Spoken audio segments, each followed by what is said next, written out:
Well, we're surrounded by loads of beautiful images, perhaps lovely papers, and also bits and bobs. And it's quite nice to be able to put them together into something that you can actually use.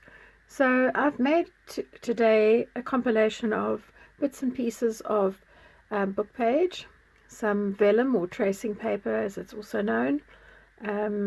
I've got some paper that I used and dyed with my gel plate. So I've got some painted papers. And then I have some just scraps, just odd bits and bobs from Daphne's diaries. And there's a lot that you can get. So let me just show you what we're going to do. We're going to do 3-hole pamphlet stitch, which is a binding technique that you can use to simply bind any little book. It's very, very easy, and it's one of the nicest things to do with a small book. So I thought, let me show you that. So to begin with, let me just set those aside. Here's one that I've done, and you'll see it's just a very simple little spine that I've got here, and this is just a few little beads. And this is a piece of printed paper from a Daphne's Diary magazine mounted on book page, and there's some more Daphne's Diary. Just a piece of vellum, and I love the fact that the vellum gives you this beautiful sort of almost misty look to the paper that's underneath. Here is a bit of paper that I just printed a background with my gel plate. Some book pages, more vellum, more gel printed paper, and more Daphne's Diary. So this one has been simply bound together with the 3-hole pamphlet stitch, and we have 1, 2, 3 holes when we do that. So I'm going to show you how to do that in a minute. So that was just one of them. This one I've just simply inked around the edge. It doesn't have to be particularly fancy. These make lovely little things just as a quick gift. A nice little quick scribble in your handbag. Or if you wanted to use them as inserts for junk journals, they could be quite nice. Or you could add more pages and beef this up and make it into a little mini junk journal all on its own. It's entirely up to you. Here's another one where I've again taken pieces from Daphne's Diary. This was a lovely sort of festival page, and I've covered the inside just to give the support to the book page, which was underneath, just with some plain paper. It's also quite nice just for journaling. Here's just a text page of Daphne's Diary, and remember that we've done nothing in these little books, so we can actually just go ahead and put little tuck spots, corner pockets, little envelopes. Here's a piece of vellum, another image from the magazine, and just some plain paper.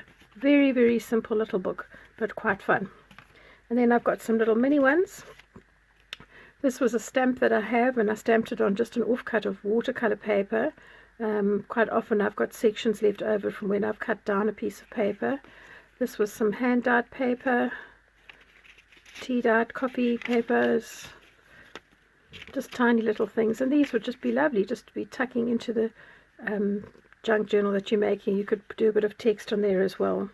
Here is another one using Daphne's Diary's pictures, and if you don't know Daphne's Diary, it's well worth having a look at them online, even if you can't get them in your country. They are just a visual feast, and I've often said to people, don't throw away the text part of the magazine, because it's always quite fun. It's blue and it's just in a nice position to be able to use that for junk journals. So those are the ones that I've stitched already. So let me show you what we're going to do. I've made them sort of random different sizes. I'm that kind of person, I think. I don't like everything to be totally structured. So I'm going to bind them with some embroidery cotton, and I've chosen this lovely green here just to try and tie it up with the flowers. I'm going to need about 20 centimeters to comfortably do this pamphlet stitch on these larger books.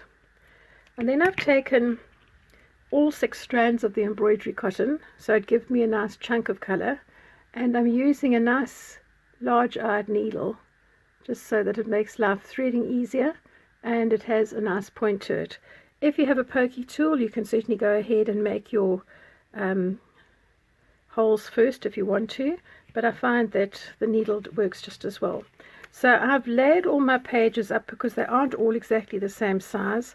I've centered them so that I'm able to catch them all with my stitches, and I've secured them so that the papers don't move while I'm working. And now I'm just going to eyeball it, take my needle and make 1 hole, and then move it along to the left. Maybe we won't do it quite as far as that, and make another hole, and then about equidistant on the other side I'll do a 3rd hole. Right, so we've made 3 holes now in this second booklet. I'm going to take my needle and I'm going to go down through the center hole. I'm going to bring it up through the left-hand hole.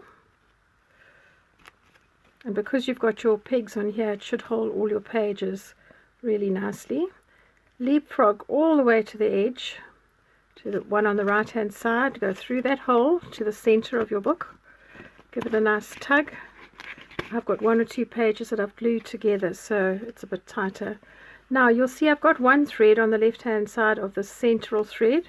I'm going to go through this central hole and I'm going to push that center thread to the side so I can bring my thread up on the opposite side. Now again, I've got 1 on either side. Can you see that? And I'm just going to tie a knot. Okay. Not trimming my little extra threads just yet, because if I want to add the beads, that will be what I will do. So there we go. I've got a nice little booklet here with loads of pages, and we're going to do one more, just because I know sometimes when I'm watching videos I don't always get it the first time, and sometimes not the second time. So I'm going to do this third one with you, and then you don't have to rewind, but you obviously can quite happily do that if you wish. So again, I'm just using my embroidery thread, opening my book, making a hole in the center as close as the center can be. Give it a little wiggle. I've got a bit of thicker paper in here, which is why I'm wiggling it a bit more.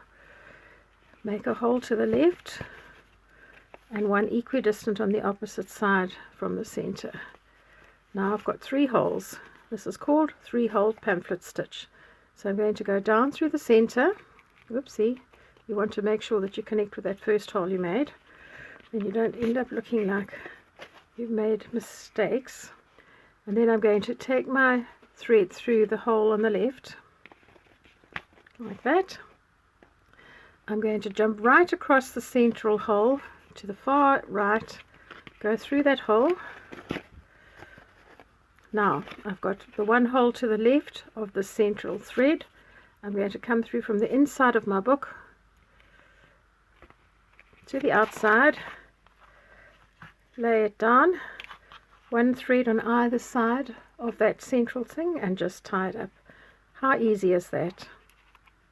How easy is that? If you're wanting a nice quick gift and you've got loads of scrap papers lying around, this is a really nice, lovely way to actually make something for a present. So there we go. I've really spent very little time making these. It was just a question of finding the papers, and you've got a whole collection of nice little books. So thank you for joining me. I hope you found this an easy way to see the technique, and if you've got any comments or suggestions, write them in the comment section below. If you've enjoyed the video, please consider liking it and subscribing to my channel. Bye for now.